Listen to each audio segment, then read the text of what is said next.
Nou ja, ek weet ons almal het nog baie Kersinkopies om te doen en ons almal het groot planne vir daardie Kersbonus. Maar voor ons die plastiekkaarte na hartelus laat brand, het ek gedink ons moet maar die verantwoordelike ding doen en 'n bietjie oor finansiële beplanning met Elizay Coetzee van Everest Advisory Services gesels. Elizay, welkom terug. Lekker om hier te wees. Goed, hoeveel Suid-Afrikaners het 'n formele finansiële plan? Ja, weet jy, statistiek bewys dat minder as 30% van Suid-Afrikaners het 'n plan.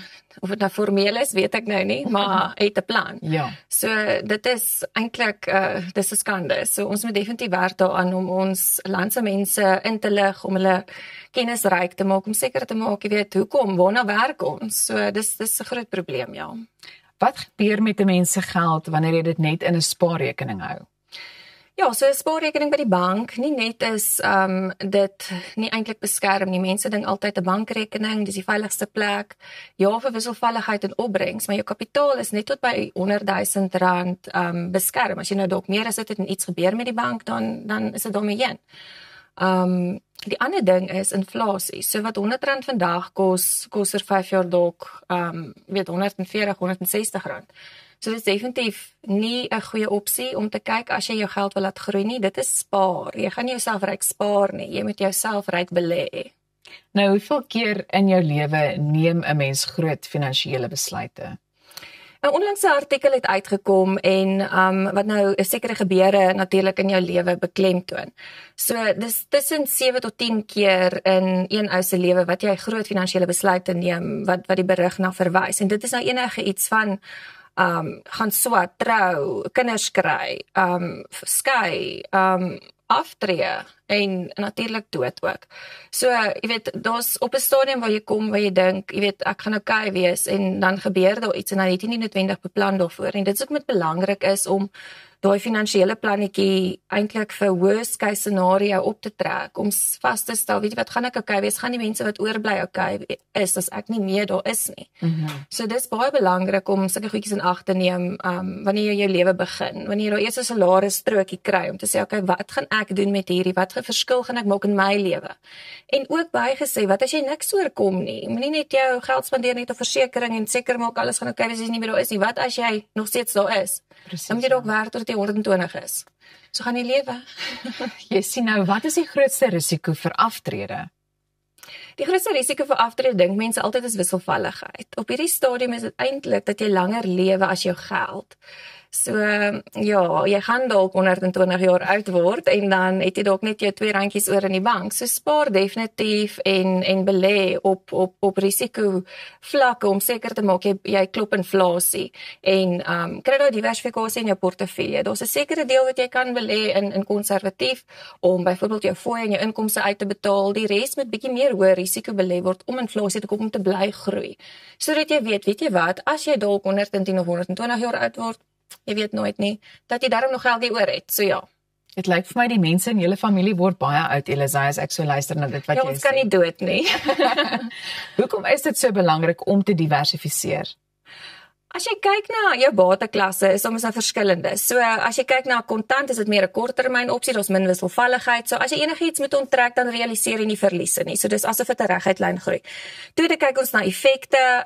Dit is bietjie meer risiko, maar baie stabiel. En dan kyk jy na enigiets van ekwiteit, kripto, kommoditeite, privaat ekwiteit wat bietjie meer hoë risiko is. Dit is nou die plek waar jy volwaardige groei eintlik sou kry. So as jy byvoorbeeld net in die een belees en jy moet nou ewe skielik fooie of inkomste betaal, dan realiseer jy dalk 'n verlies as hy nou op 'n laagtepunt is. So dit is hoekom jy moet diversifiseer. So jy kan nie alles in een mandjie gooi nie, jy moet versprei.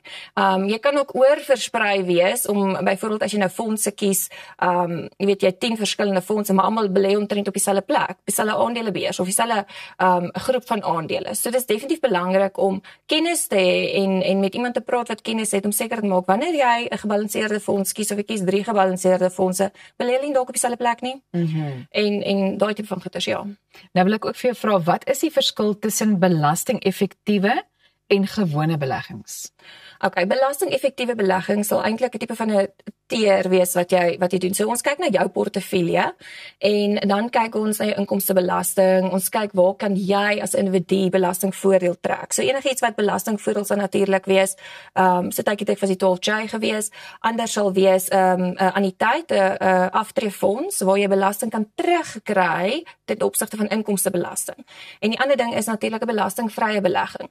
Dan 'n ander belasting-effektiewe belegging is ook 'n uitkeerpolis of soos wat ander mense hom ken, 'n endowment. So dit is nou waar jy 'n vreeslike hoë inkomstebelastingkoers betaal en op jou opbrengste waar jy dit so 'n bietjie verminder en dis ook vir boedelbeplanning baie goed. So jy weet, die belegging is nie net 'n belegging nie. Dit verg 'n bietjie beplanning en jy kan self gaan oplees daaroor of jou kundige adviseur nader om vir jou 'n bietjie meer kennisryk te maak. So praat definitief met een. Ja, definitief. Hoeveel mense verstaan hulle pensioenfonds regtig? Ja, jy weet, dit is nou die ander ding. Hulle weet nie eers waarop hulle belê nie, hulle weet nie hoe werk dit nie. Jy weet, dis nogal so dis hartseer eintlik, want op die einde van die dag dink hulle jy weet, jy het nou al die geld gespaar of dit nou 1 miljoen of 10 miljoen is. Ek wil my geld vat en gaan, ek wil doen met dit wat ek wil. En so 'n paar jaar terug was daar jy weet, voorsorgfondse gewees, jy het nie belastingvoordeel daarop gekry nie, toe verander die wetgewing. Nou kry jy definitief belastingvoordeel, maar nou is jou geld vas. Jy kan net 2/3 of eintlik 1/3 onttrek en 2/3 moet jy nou natuurlik belê om 'n inkomste vir die res van jou lewe te betaal. En dis eintlik die regering se manier ook om te voorkom dat jy al jou geld spandeer en dan moet die regering eintlik net maar vir jou SASSA inkomste betaal op die einde van die dag.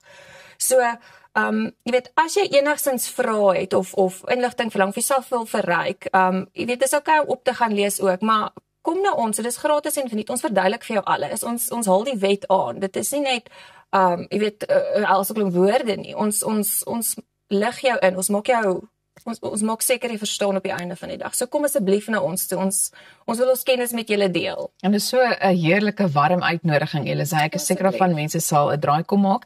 Net laastens en kortliks, wat is die grootste mite oor beleggings? Op die einde van die dag, jy weet, dit gaan maar eintlik oor spaar en belê. So wanneer jy spaar, is dit eintlik, jy weet, om iets te koop, maar of iets te doen met daai geld. Maar jy gaan nie jouself ryk spaar nie. Jy moet risiko neem. Jy moet in 'n beleggingsstruktuur inkom wat vir jou as individu reg gestruktureer is. Met ander woorde, belastingvoordele, belasting ten opsigte van opbrengs. Dit help nie jy belê net nie en jy betaal jouself dood aan belasting nie. So kry 'n plannetjie in plek, praat met 'n finansiële adviseur by Everest Advisory. Ons het baie kundige ouetjies al, een van ons adviseurs tot 'n advokaatgraad. So op die einde van die dag, jy moet goeie besluite kan neem met ingeligte kennis, ja. Daar het jy dit. Ons is nou weer terug.